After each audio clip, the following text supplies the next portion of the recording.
Well, thank you. Thanks for coming out, guys.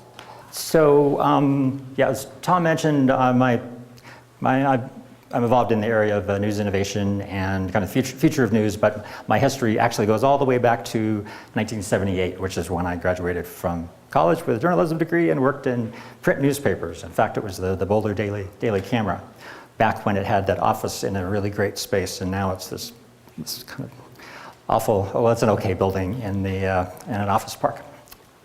Let's see, so first off, I just wanted to say, you notice on my title side, I said I'm not going to make any predictions. In foresight work, or strategic foresight is the other kind of term for the field. Sometimes it's called future studies.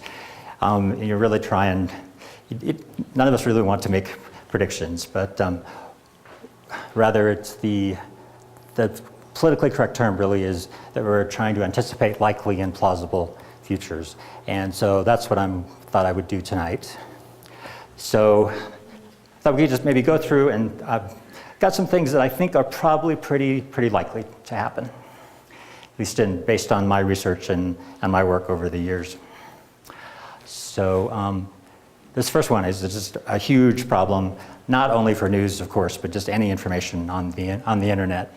And with the advances in AI, and Tom knows quite a bit more about it than me, maybe he can address it during his talk. Today we have a little bit of technology, say from companies like Storify, that are trying to verify information that gets put out on the internet and on social media. But in a few years, hopefully, we will have AI-based, much better systems. I put a couple of URLs down there. Trustoffact.com is a kind of new startup that's kind of got an interesting angle. They're not necessarily focusing on news now, but it definitely could be applied to it. So that's just one area that I thought we should at least start out with. And then I thought we'd maybe just talk a little bit about the media that we all know and love, or knew and loved. And I don't think Pete, who follows me, is going to like this slide necessarily, but talking about daily newspapers. So can I just get a show of hands? How many folks subscribe to printed newspapers, still get it thrown on their porch? Oh, so a little less than half. Well, obviously newspapers are really struggling. There's still demand, people still want news, obviously, but it's really difficult to figure out a good model to pay for it. So we've already kind of seen the beginnings of this, and what's probably most likely to happen is that for a lot of the daily newspapers, say the Denver Post and the Boulder Daily Camera, I'm not going to be surprised if they could do it in a year, or maybe it'll still take several years to probably cut out the weekday editions, and so you might just still get a weekend edition, and then mostly it's going to be mobile, and mobile online digital is going to be first. That's going to have to be the core of the company. But right now, still, most of them are getting the majority of their income from the print edition, and even though advertising is sliding, it's still going.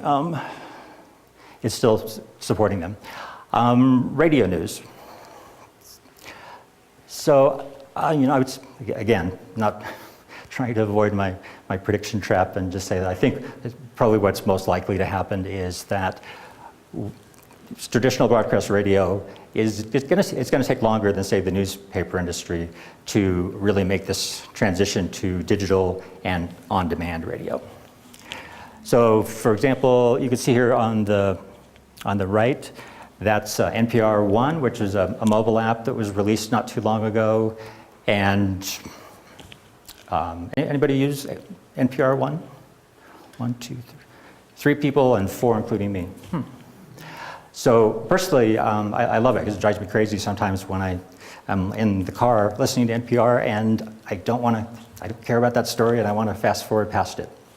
So, one of the problems that we have right now is that most of us don't have internet in our cars.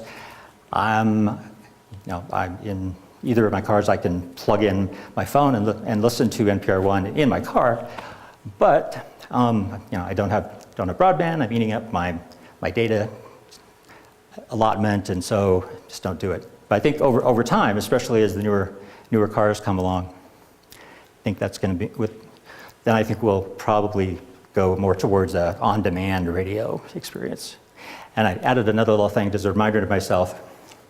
I did a little scenarios project for a client not too long ago, and one of the ones that I came up with that I think is a pretty strong future scenario is the idea that commercial news will probably lose out, especially in radio, to public and nonprofit news. I mean, in this particular scenario, which, again, it's not a prediction, this is one of several different options that were in this exercise that I was doing. Let's see, where was I going? I sometimes do this where I have a little brain fusion or whatever. So anyways, I would look for, NPR, for example, especially as it expands beyond just audio. NPR very well could become a major video news producer. Very likely. TV news. Pew Research out of Washington does a lot of the really best media research. And every year they do a State of the Media report. And in fact, the next one is going to come out later this month. So you might, if you're interested in media and news, that's a great one to watch for. So television is one of those media that is doing pretty well financially and continues to. Local TV news is, in most communities, research will tell you, is still the main way that people get their news. And there's other studies that will tell you that most of the stuff that is on local TV news is crime and accidents, that sort of thing. There's another study that just came out recently that was rather damning to the local TV industry. So again, over time, my hopefully educated guess would be that, again, we'll evolve more into an on-demand TV experience. And Reuters just came out with a actually pretty good on-demand news app called Reuters TV. You might want to check that out. That's kind of, portends of the future. And then I'm actually really excited about the idea of driverless cars. And driverless cars are going to be an evolution. We're not just going to suddenly all get Google cars that we can order to come pick us up and all that. It'll probably be more, okay, when you're on the highway, you turn your car basically into a media consumption room. And that will probably come first. And then, I don't know, 10 years or more, whatever, however long it takes, then all of a sudden the car becomes this great media consumption space. And as a journalist, a media person, I think that's a pretty exciting thing, because that's a huge new market available to all media folks. I thought I should just talk briefly about glance journalism, which is what we're calling how to figure out how to deal with smartwatches. And I was talking to a couple of people earlier about this. So I have a semi-smartwatch. This is the original Pebble, about 3 years old. So it doesn't do a lot. It's a black and white screen. Now, of course, Apple, later this month, will be releasing the Apple Watch. And so the news industry needs to pay attention to this. I wanted to show you this. Pete, you'll be interested in this since we were just joking about this earlier. This isn't the mock-ups for an app that's coming out from The Guardian, which is a London newspaper. So they've been working with Apple, they've already got their app ready to go as soon as people start getting Apple's watches, assuming anybody buys them. And if you look at this, and this is a quote from the Guardian article about their upcoming app. So when you get down to something that tiny, it's got to be a very short amount of information, obviously, and you don't want people scrolling through a lot. So it's kind of interesting. What they're going to do is basically, if they know a little bit about you, they'll send you headlines and stuff that they think you're going to be interested in. And I would imagine to start out, it'll probably be a little more old-fashioned in terms of maybe the editors driving what they think is interesting to everybody.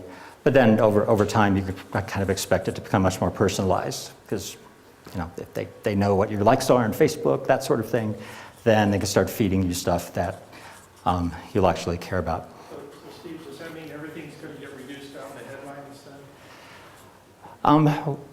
Well, I think what's likely to happen is that, at least for the interim, we're talking about you see a headline and it's actually interesting, and then you're gonna pull out your phone.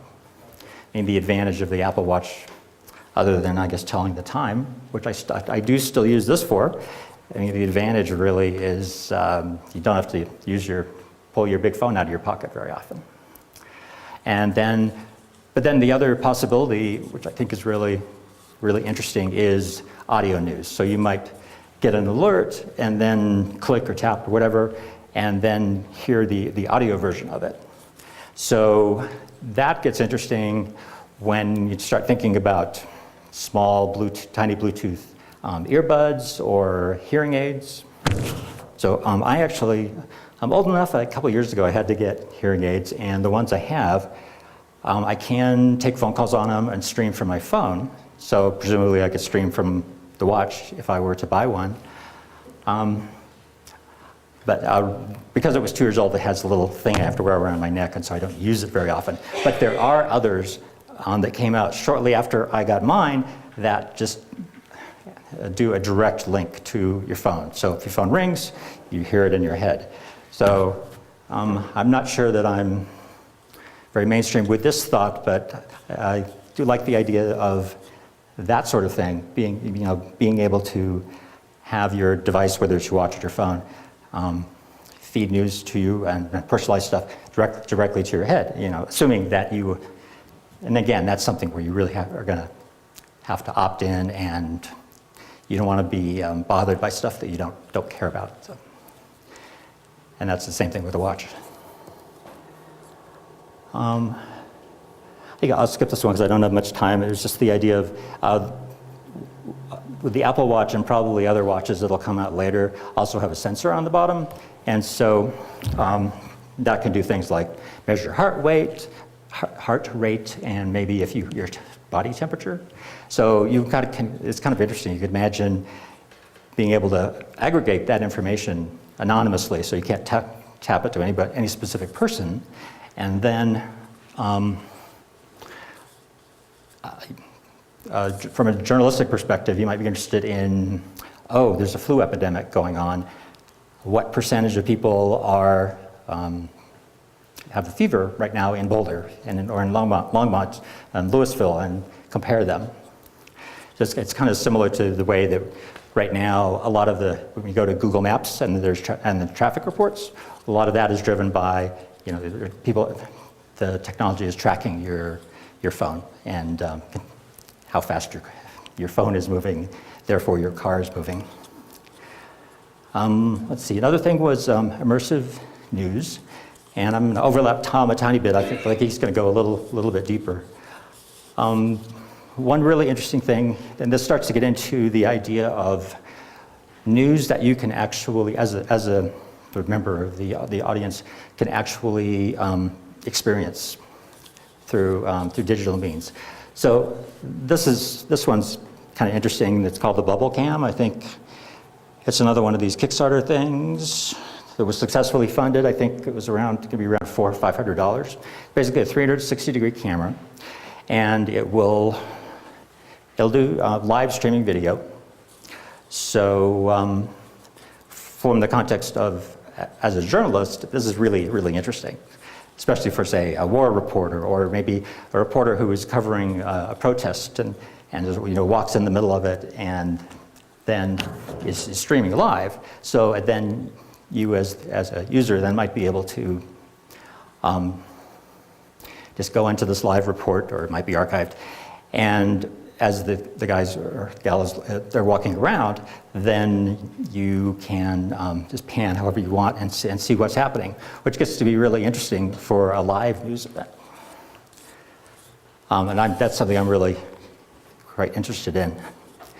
And then this, you can sort of imagine this getting combined with virtual reality. So the picture that I found of somebody using one of this, as you can see, is somebody skydiving. So if you were, hooked into his feed and with a pair of Oculus VR goggles, that could be interesting, because I don't know how much you guys all know about virtual reality.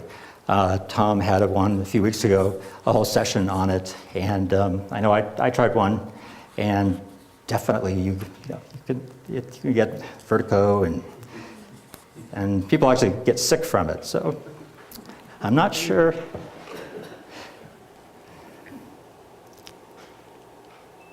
So virtual reality, I think, is going to be something that all of us in the news business are going to be experimenting with, which should be pretty interesting. Let's see.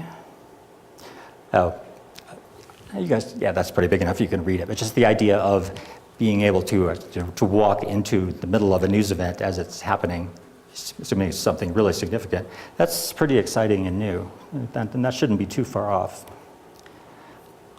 And one other thing that I'm actually very excited about is the idea of body cameras.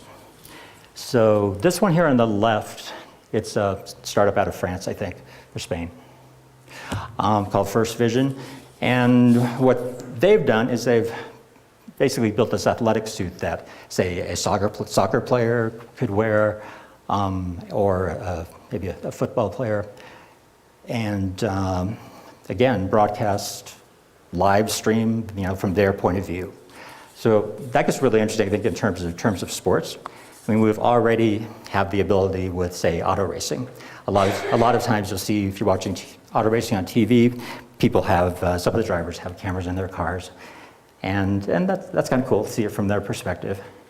So this starts to get interesting when you think about other sports like soccer or football, baseball, anything where normally you would never be able to get this point of view from the athletes. So it's still debatable whether the leagues are going to get into this, although it's certainly an interesting revenue opportunity for them. So it's probably a good example of this is, when you're watching a football game, maybe there's a premium service that is higher than your cable bill, and with that, it would allow you to basically look through the eyes or the chest, I guess, in this case, of any of the players, which could be really interesting after some big play, the quarterback does something really spectacular, or he gets tackled, whatever. And then you can sort of go back and see it from his point of view. So, we'll probably see some of that, perhaps as a way of something you'd subscribe to as a football fan, or you'll start to see some of that kind of stuff show up on the news more often. Oh, there's one other note I had to myself, which is this stuff is actually really exciting for war reporting, and also reporting on from events like Ferguson, Missouri. So what often happens is you'll have the military, you'll have the police, and they see someone with a camera, and they want to keep them out. They don't want the journalists to see it.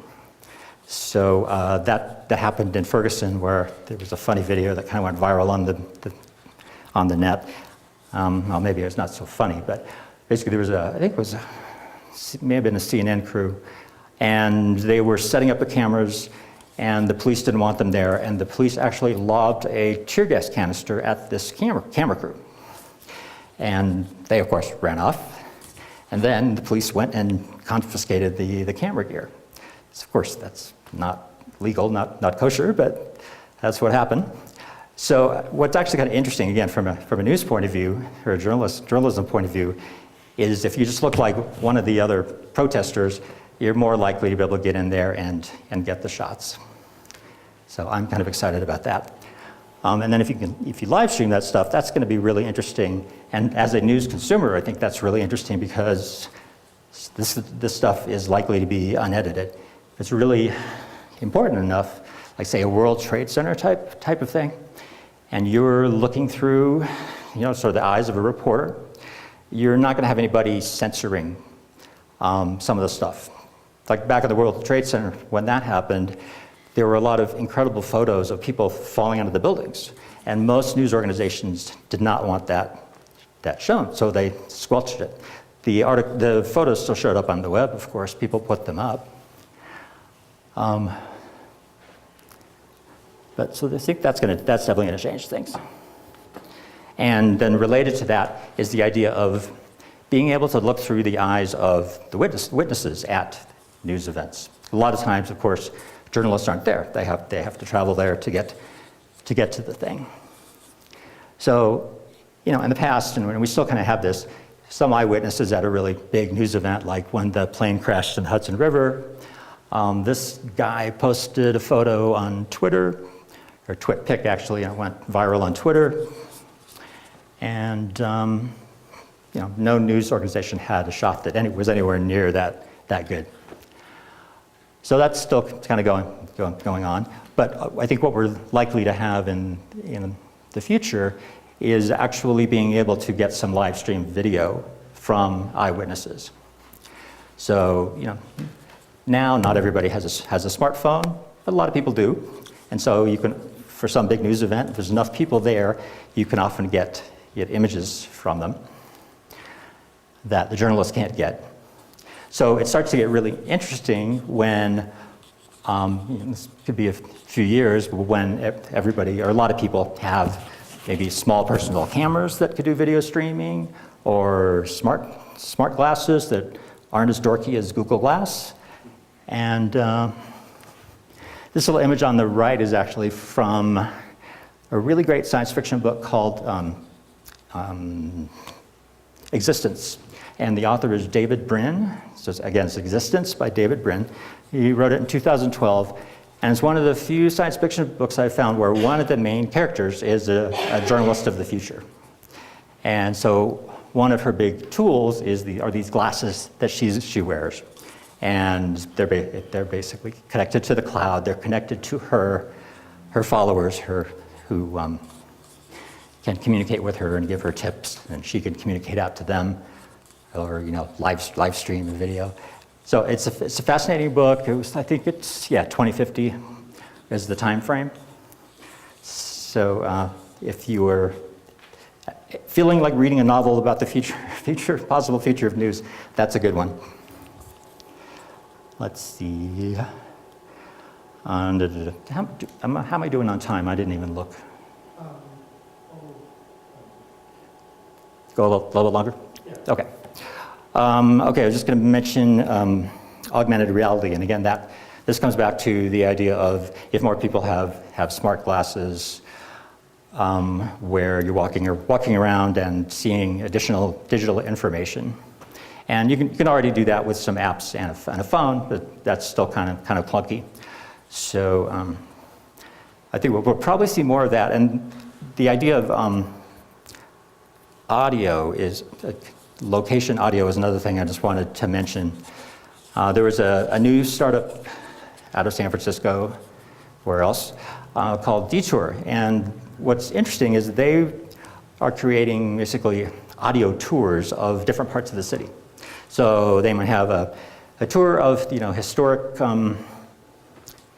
houses. There's one area of San Francisco that has some spectacular Victorians, and they actually want you to pay for it. I think it's $5, and then you get an app on your phone, and then you go on the tour, and it basically walks you around and then shows you, gives you audio narration about what you're seeing as you're walking around.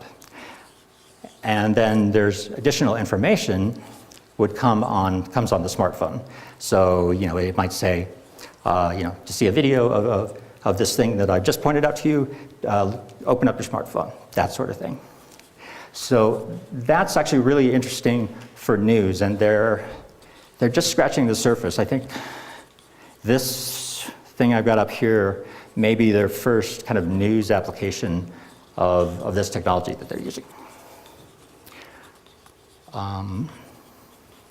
So we try to get a little bit more interesting when you think about if you're wearing smart glasses and all that extra information as well as the audio is coming through this pair of glasses that you wear that is capable of doing the same thing. Again, probably it's your phone or some device in your pocket that's actually tracking you and all that.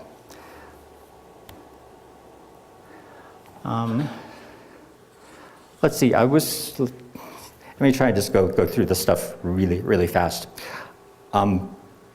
Robots writing news, and I don't mean robots in the literal sense of with my illustration here.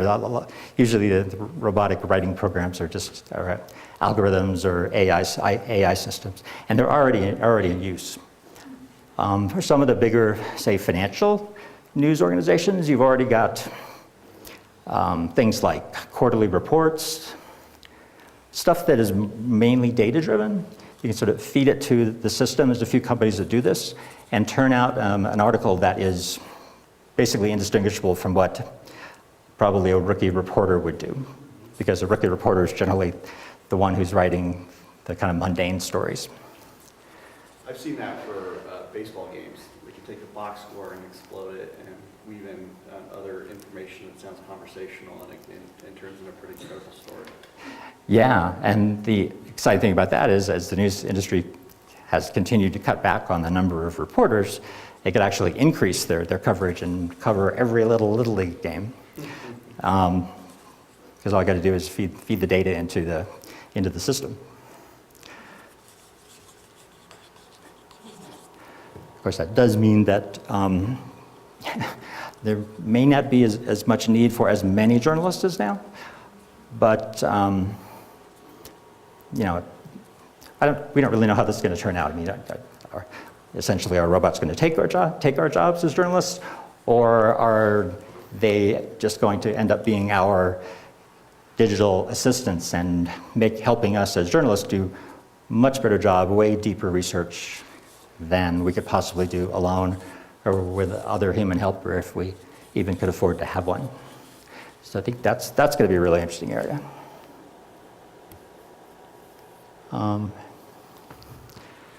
This picture is kind of funny. I just happened to spot it once. I think it's a student in maybe Arizona State.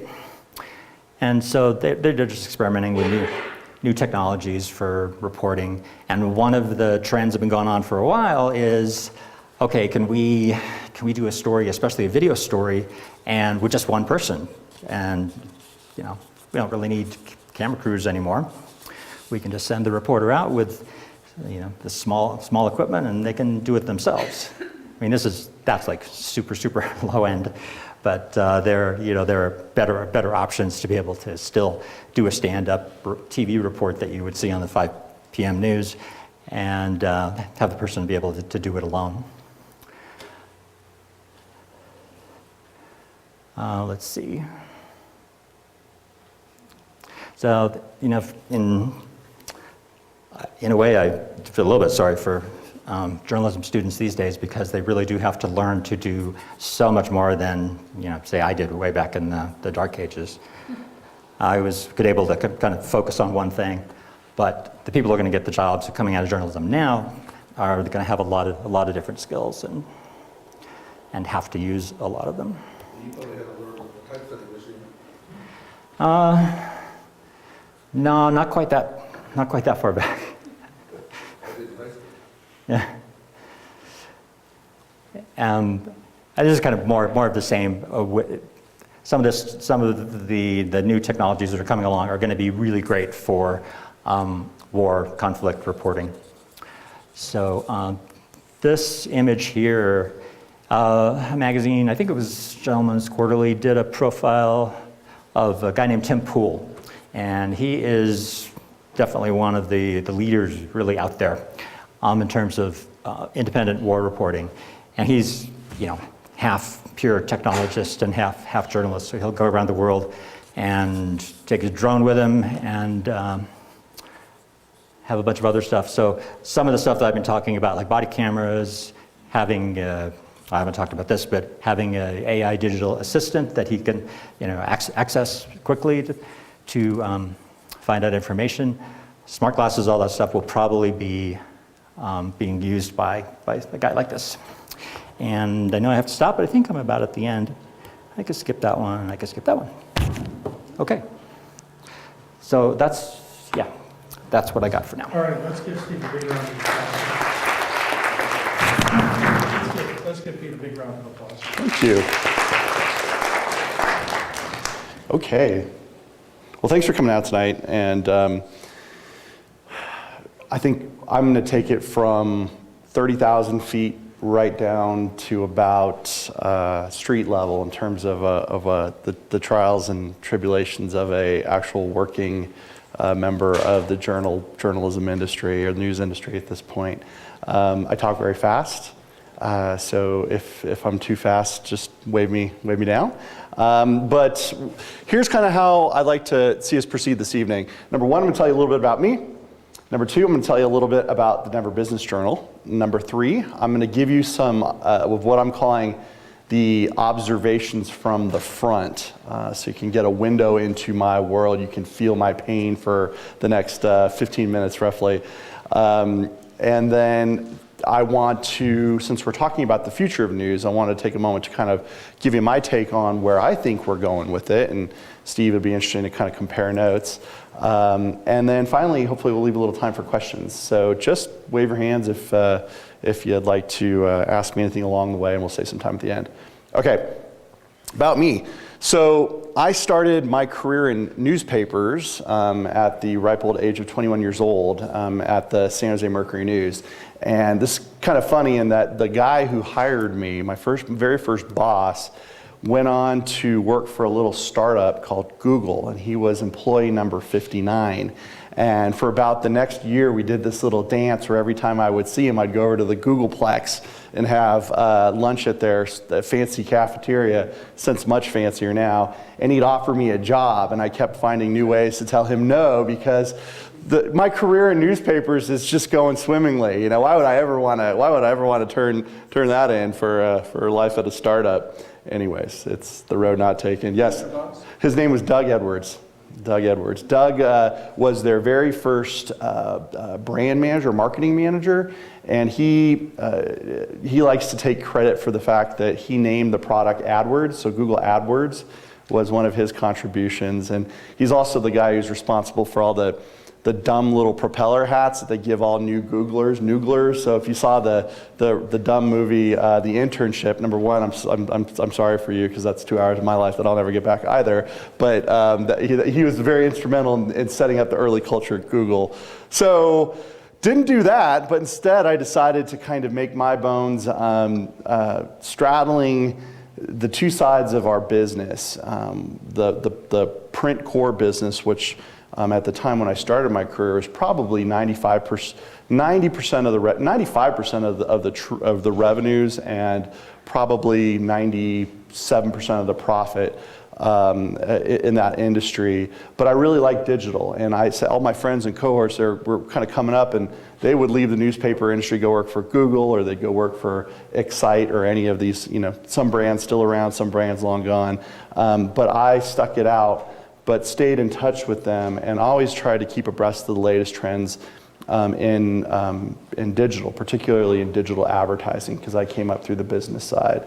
And so that was kind of my deal. And as a up and comer in the newspaper business, I actually had the opportunity to move around a little bit. So I lived in Miami and New York City and Denver, as it says up there, once. Moved back to San Francisco, and now I'm back. So as it says up there, my mission became to get my folks to stop showing up and throwing up. What does that mean? That means if you're a really, really bad salesperson, you walk into the room and you sit down with your customer and you spread out all your stuff, and you just take the poor customer through it, one page at a time, whether or not they really want it or it even belongs in front of them. So that's not the way to to get ahead in an industry that is under fire. You got to be really, really good, and you got to be really, really consultative. So this new job is a great job. This is by far the best job I've ever had in my career as the president and publisher of the Denver Business Journal. Really, our mission is to connect the business community to the greater Front Range, mostly Denver metro area, and we do that a variety of ways, which I'll get into. I've got a small staff, 26 people in total, 27 including myself. I think I'll be there tomorrow.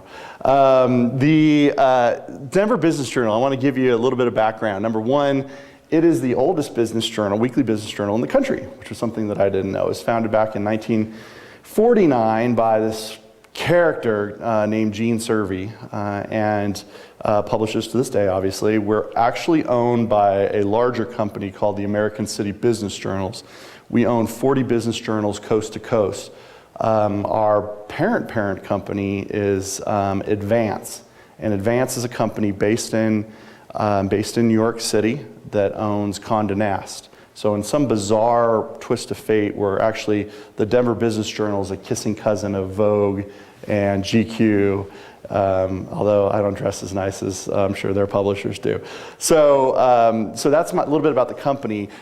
We are, in terms of our business model, and I'm going to talk a lot about business model, because the future of business, we saw a lot of great kind of ideas about where the technology might go and kind of what some of the practices will be, but we won't have a business unless there's a business model.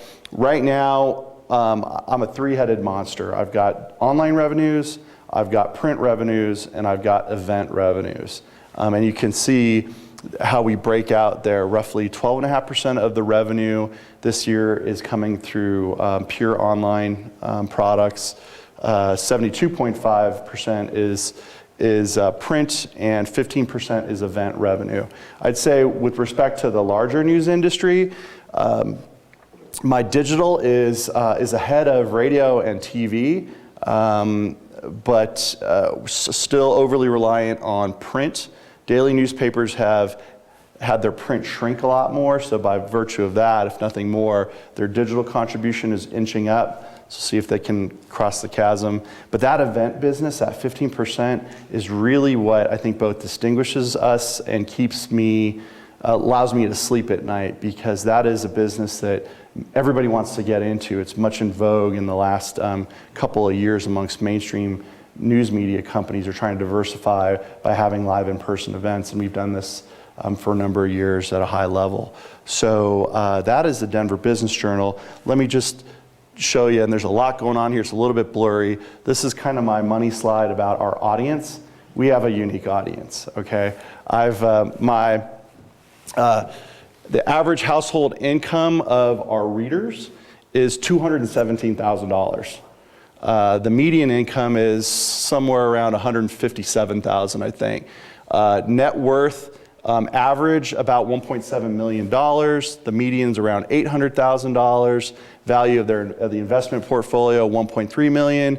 The median's around $360,000. So you can see there's a bunch of really, really wealthy people that drive the average way up, but the median is still very, very affluent.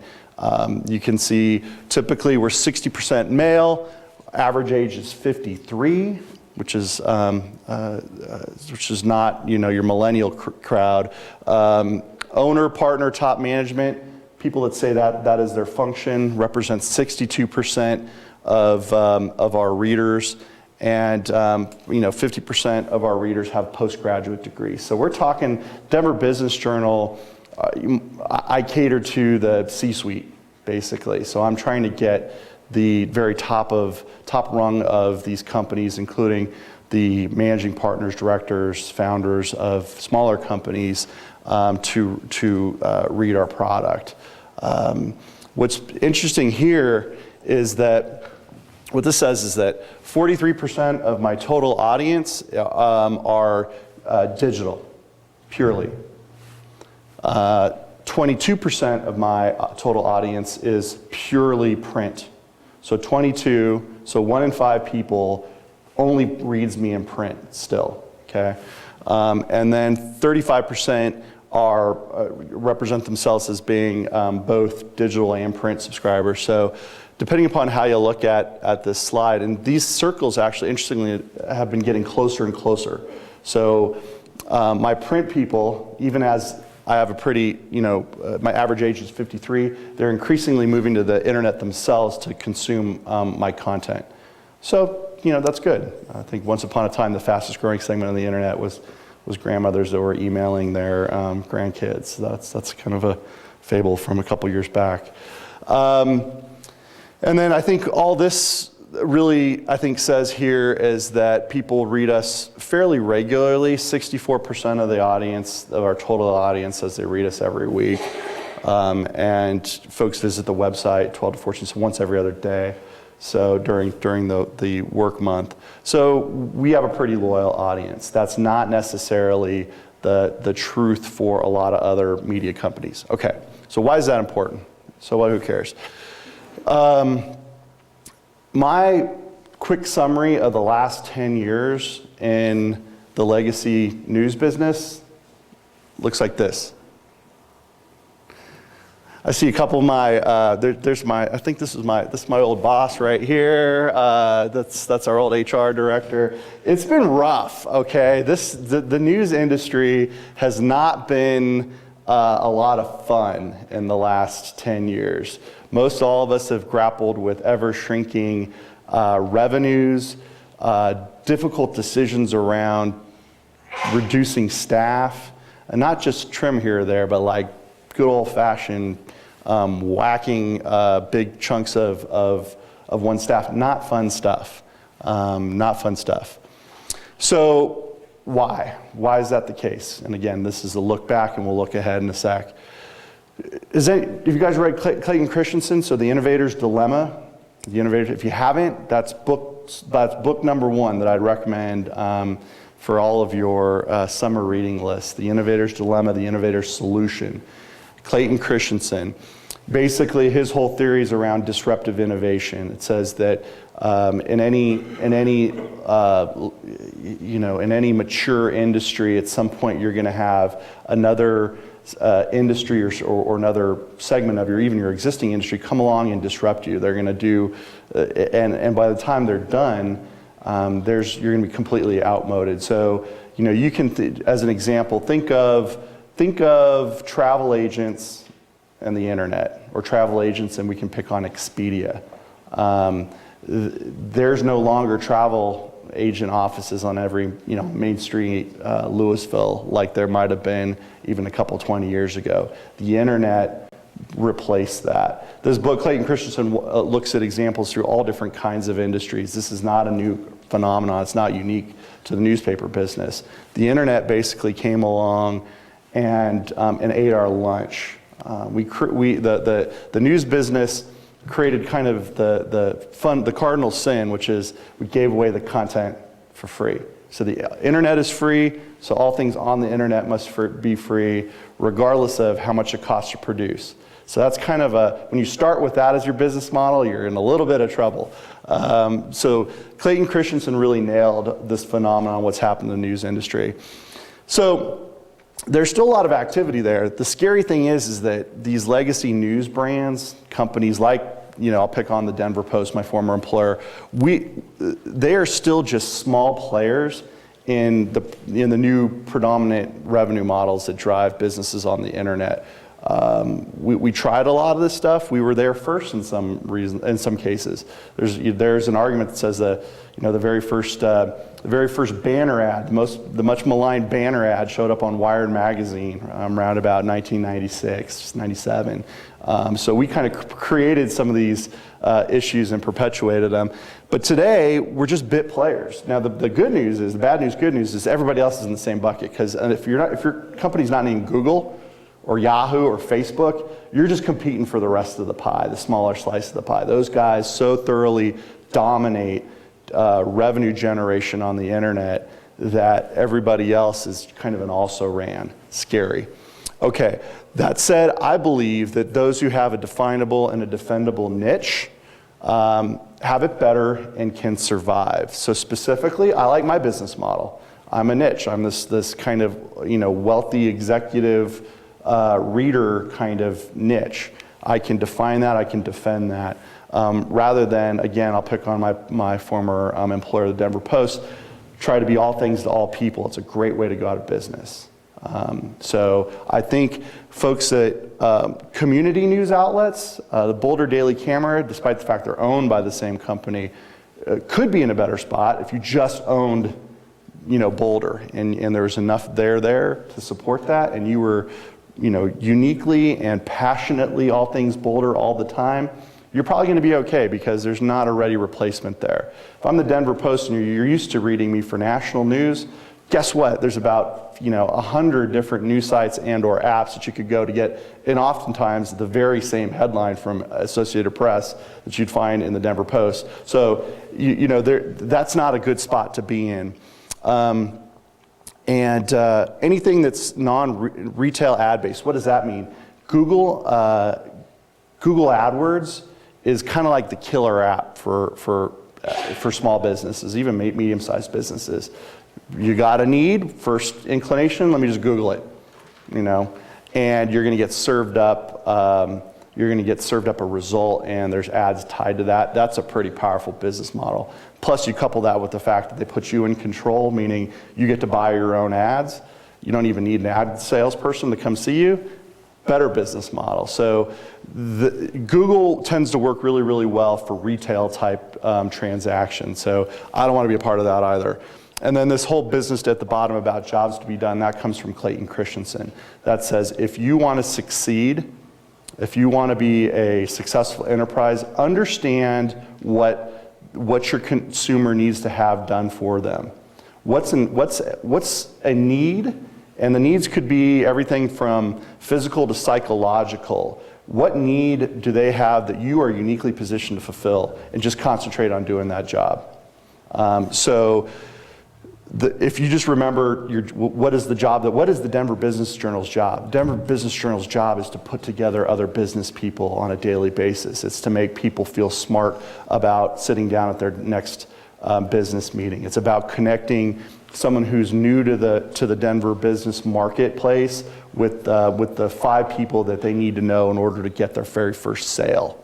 That type of stuff. That's my job. My job is not to cover the Denver Broncos. That's not my job, so I'm not going to do it. In fact, if I see us doing it, there's going to be a problem. We're going to have a little talk, because that's taking me off of my point, right? So, bottom line though, in today's news industry, it's all about talent. Okay, that's really where the war is. Am I going to go to work as an aspiring, graduate from the Columbia Journalism School? Do I want to go to work for the Los Angeles Times, or do I want to go to work for BuzzFeed? I think I want to go to work for BuzzFeed first, just because they sound, I know BuzzFeed, I'm more familiar with them, they're cool, they're hip, they do a lot of things that LA Times used to do, in some cases really well, in some cases better, but it's about competing for that talent, and it's not always a win. So, what's our way forward? 3 things, I think. Data, attribution, and talent. We just talked a little bit about talent. So data, number 1. Customer data, number 1 under-realized asset for almost all news brands. So we still get a lot of people coming to our site, and we have them, and when folks come to our site, they view very specific things. And the more we know about what they do and what they care to consume, that can turn into a very, very powerful asset very quickly. Google, Facebook, Twitter, LinkedIn, they're all walled gardens of what they call first-party data. That means data that they collect. They don't buy it from anybody. They're observing directly what you're doing on their websites, and they're cataloging it all, okay? Now, this is why this first-party data is a big part of why they lead the marketplace, and they don't really reciprocate. What do I mean by that?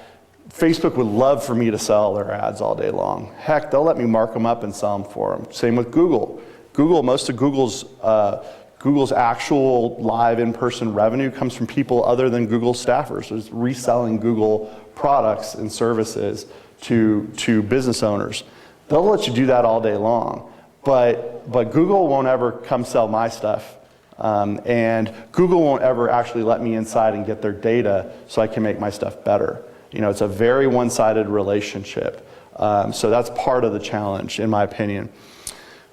Two, the technology exists out there for us as publishers, for the news brands out there, the TV station, the radio. We have the capacity to collect all this information, but we don't do a good job with actually using it in a real-time manner. And what does that look like? That looks like personalization. So I'm serving up the content that you want to see and the ads that you might not want to see, but you'll tolerate more so than the next ad. We have the capacity to do that.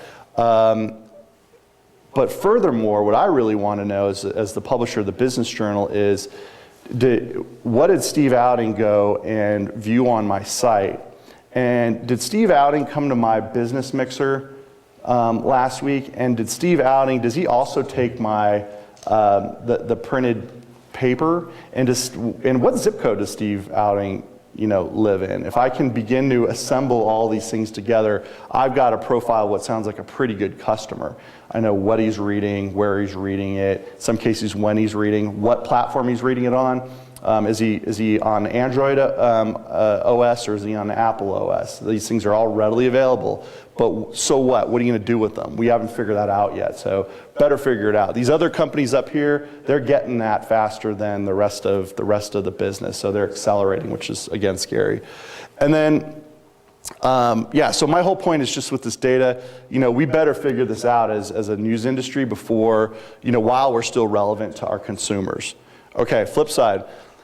Attribution equals paying real reporters, okay? And this is a little bit of a screed. This is a little bit of me just kind of pontificating, so I won't go through it all here. But my whole point is we have premium local content. I've got actual people that live and work in the communities that you live and work in. They're well trained.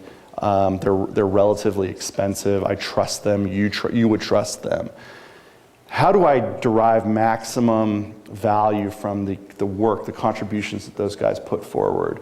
Well, if I pimp out their stuff all over the web and get back pennies, in return, that doesn't do me any favors. In fact, that makes me feel like I'm doing a good job. John Wooden said, never mistake activity for achievement. So I'm going around and I'm shopping all their wares and I'm getting incrementally more traffic, which is a good thing.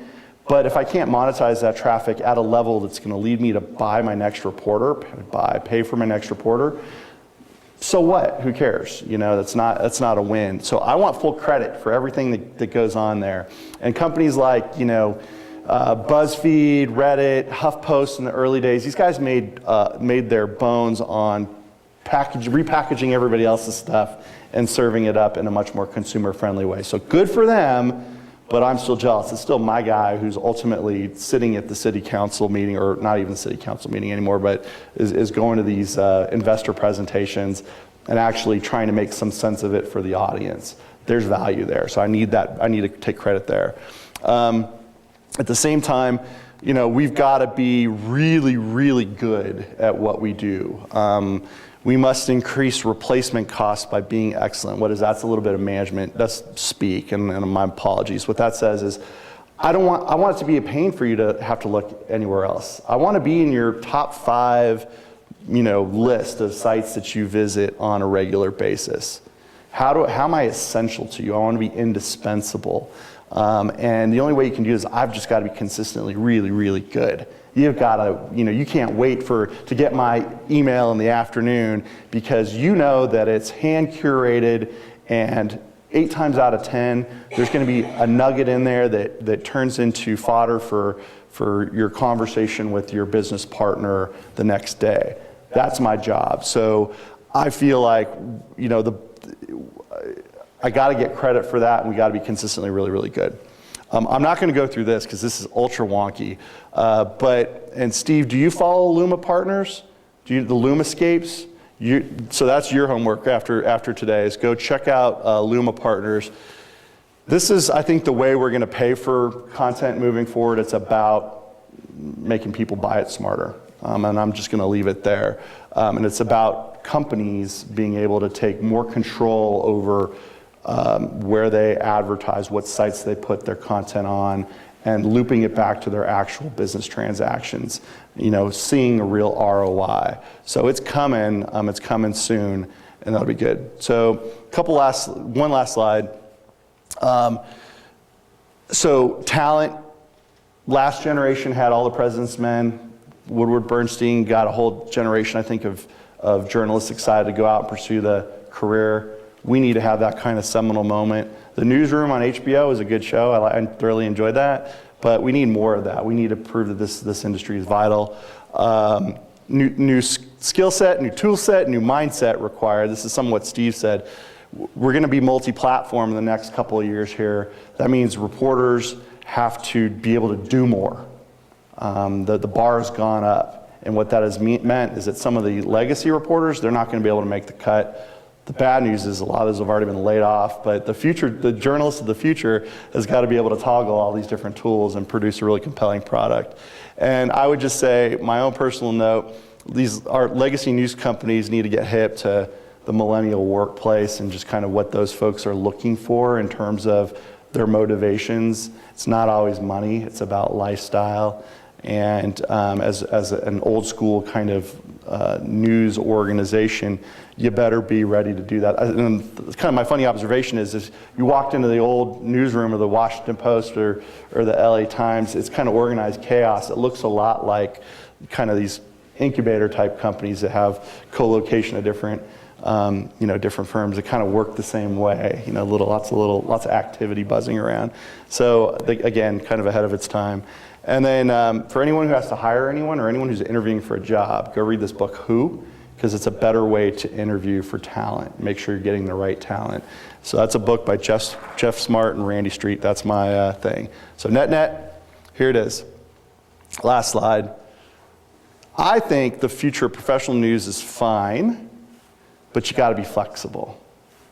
I think that these legacy business models, the newspaper, to your point, I wish you put up your 4 scenarios. I'm kind of at one of the 2 more pessimistic views, but because the business model is just broken. And I'll tell you this: when the day comes along for you Denver Post camera people that raised your hand earlier, just watch the size of your inserts on Sunday. When those get to be half the size of when they are right now, game's over. Because so much of the revenue that pays these people comes from these silly freestanding inserts that the internet is just good. Folks have tried to figure it out, but there's a better model out there than a silly, Staples printed thing that was printed 3 weeks ago. There's a better model out there, but when those go away, watch out. And I'm mostly speaking about the newspaper business because that's the one that I know, but there are parallels in some of these other mediums as well. Content is king, though. I believe there's never been more appetite for content than there is right now. It's just people want to consume it in all different ways, and no one really wants to pay for it. Voila. So if we can fix that all together, we're great. And fortune favors the bold. We ended up in this position because we didn't take enough risks as an industry. That's part of Clayton Christensen's whole theory that we talked about from before, disruptive innovation. The core business doesn't want to take risks. And it's the folks that have nothing to lose and everything to gain that will win. That's where Amazon comes from. That's where Google comes from. They had nothing to lose when they got started, and now they've got everything to gain. So thank you very much, folks.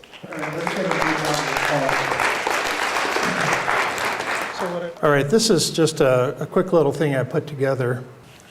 The first thing, I don't know if any of you have heard the news, but Giggom, which is one of the big online, similar to BuzzFeed in some respects, has declared they're out of money and they're shutting down.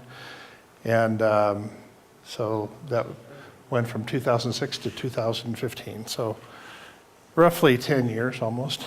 But this is a case of the disruptor getting disrupted. It's the case of bad management. What's that? It's the case of bad management. Yeah, there's some of that as well. So I want to take you into this quick scenario about VR news.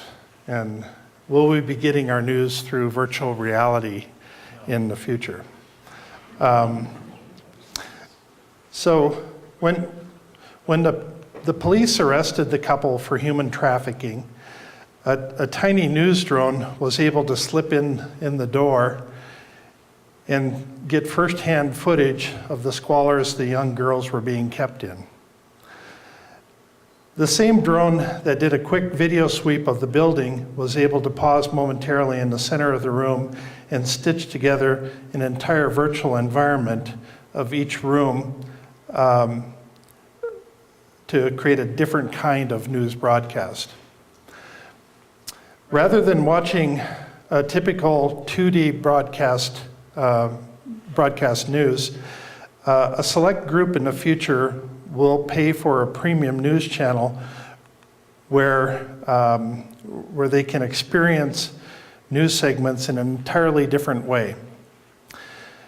When it's feeling like you're part of a whether it's feeling like you're part of a courtroom drama as it's unfolding, or being on the field with a football team that wins the Super Bowl, or watching the second-by-second drama unfold as the stranded skiers being pulled free of an avalanche. Watching the news today is far different than totally immersing yourself with news scenes in the future. Next generation virtual reality newscasts will enable viewers to become engaged with the topic in a far different and much more emotional level, to the point where some of them are going to become addicted to this new kind of broadcast. News anchors will be transformed from being authoritative voices behind the desk to a guide that helps people understand the experience. So every element of VR news will have to be rethought from the 360-degree viewer perspective. The difficulty in selling these types of newscasts will center around the VR's full immersive requirements. Rather than being able to do crossword puzzles and catching a few passing comments and images on the screen, VR news is a demanding medium. Yes, it will be possible to watch VR news while working out on exercise bikes or treadmills, or sitting in a driverless car. But the either or requirements of switching your consciousness away from the here and now into the virtual setting may not garner the long-term viewership broadcast news organizations might be hoping for. But while it's easy to point to a few fatal flaws in this line of thinking, the entrepreneur in me is trying to devise all the new ways in which it might be able to succeed. So this is just a kind of a quick scenario about getting our news through a VR medium in the future. And the questions I wanted to ask is VR news a billion-dollar opportunity waiting to happen or not? And how long before VR newscasts are viable? And how long before you see your first Hollywood VR movie? So I'd like to open it up for any thoughts that you might have, because I think this is kind of a fascinating discussion. Greg? So Google Glass totally failed because it's just too geeky, and people felt very uncomfortable being in a room with somebody having the glasses on. I cannot believe that people are going to sit in rooms or, with these huge VR goggles on. Okay. I mean, as I watched those pictures, they all looked. Yeah, understand that this is first generation stuff. There's somebody who's come out with these ultra thin single layer contact lenses that are able to actually do the same thing. It's up display technology Yeah. of some sort where it's very non-intrusive and almost transparent. Yeah, and I should explain the difference between virtual reality, and augmented reality. Augmented reality lets you actually see things around around the background as well. So there's some hybrid solutions that might be available. So your thinking is that if we take all of the video feeds from all the individual cameras and somehow stitch them together, that we can create that type of VR environment? I'm thinking this lacks the narrative.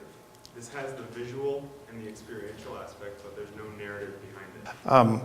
Now, I don't actually see this as being without an anchor of sorts, but as I mentioned, the anchor will be more of a guide, somebody that helps step you through it. So it's not like somebody on high that's talking down to you. So from a usability standpoint, I'd like to hear from Brian. He's our resident usability expert. So how many iterations do we have to go through before this becomes something that might be usable? Well, it's already available. So you can get news in 360. That's been around for a couple of years, right? I think it's a little short-sighted to say that the old school is going to win on this one. I think that everyone's going to want their football game from the center's perspective or the quarterback's perspective. I think that's probably where it'll start. And then, you know, there have been a couple of studies that came out in the last few weeks about how addictive and how fantastic VR is. To just take away sight and sound from human beings, we can literally be immersed in that situation. Do I want to be in Tiananmen Square, and if that guy had a 360 point of view camera and he was standing in front of that tank, you don't think I would have an emotional response? That's where I think we were headed. I think that your scenario is probably very correct, and I think we're probably 5 years away before it's available through major outlets as a premium product. So just to give you a little background on this, I'm working on co-authoring an article for a magazine with Stephen Kotler. Stephen is the pretty well-known New York Times bestseller author, and he views virtual reality as the next internet-sized opportunity. So he thinks it can blow up to be the size of the internet, just virtual reality itself. So we're working on an article on that, and I just thought, as I was rolling this around in my head today, I thought this might be kind of an interesting scenario to kind of bring out some of the possibilities. Now, we're very early on. The technology is clunky, and nobody's going to want to wear these big Oculus Rift goggles, just like nobody wanted to wear Google Glass. But it's going to get better. I mean, it'll get more stylish and be more usable.